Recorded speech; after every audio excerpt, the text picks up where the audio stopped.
अगर कोई BJP party का सबसे बड़ा दलाल है तो वो है टीएमसी पार्टी।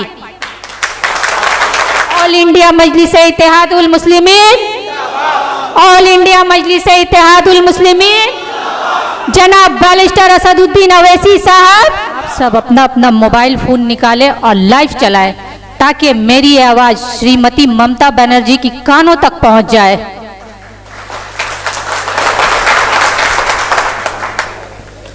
आपकी सीएम, हमारी सीएम, हम सब की सीएम श्रीमती ममता बनर्जी ने कोच बिहार के सरजमीन से हम मजलिस वालों को बीजेपी का दलाल बोली।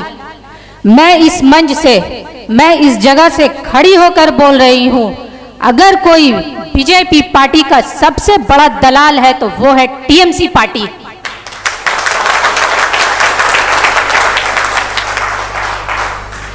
टीएमसी पार्टी असल में है क्या? कांग्रेस से जन्म ली, पैदा हुई और बीजेपी की गोद में पली बड़ी जवान हुई और हम मजलिस वालों को बीजेपी का दलाल बोल रही है। श्रीमती ममता बनर्जी को खुद अपने गिरेबान में झांकना चाहिए, खुद अपना दामन देखना चाहिए। बीजेपी कैसे 2019 में एमपी का 18 सीट जीत कर ले गई।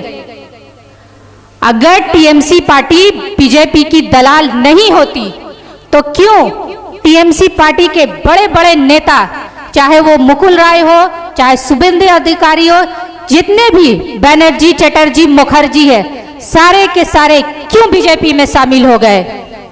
और खुद हमारी सीएम, हम सब की सीएम श्रीमती ममता बनर्जी 2004 में बीजेपी हुकूमत में शामिल होकर रेल मंत्री बनी और हम मजलिस वालों को बीजेपी का दलाल बोल रही है।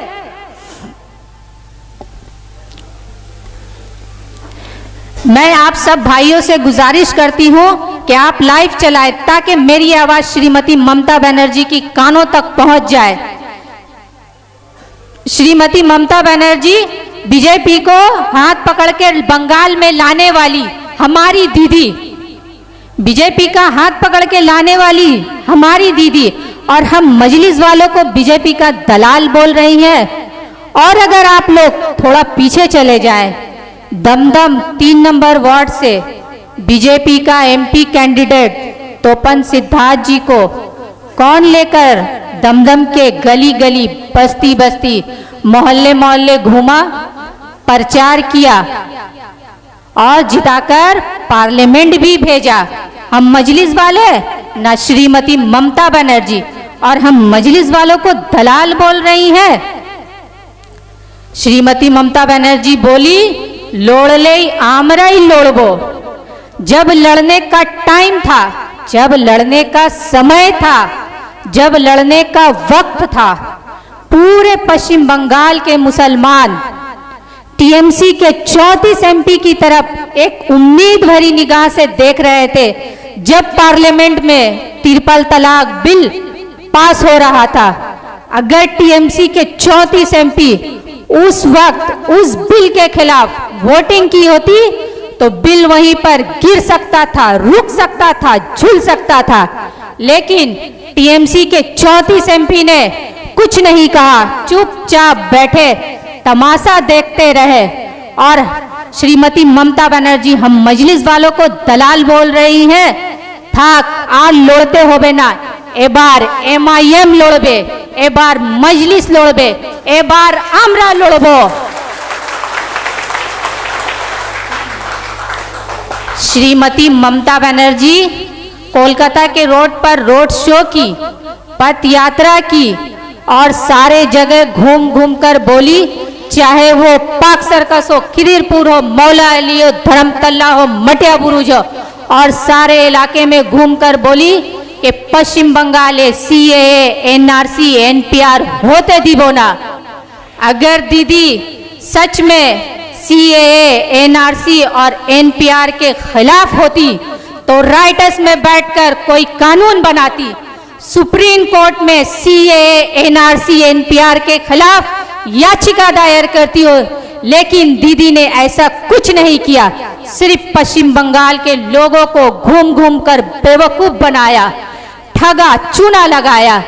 ये मैं नहीं कहती, बीजेपी का सीनियर लीडर सुब्रमण्यम स्वामी जी ने जी न्यूज चैनल में बैठकर उन्होंने कहा है कि Shrimati Mamata Banerjee CAA, NRC, NPR में बीजेपी पार्टी को सपोर्ट की है।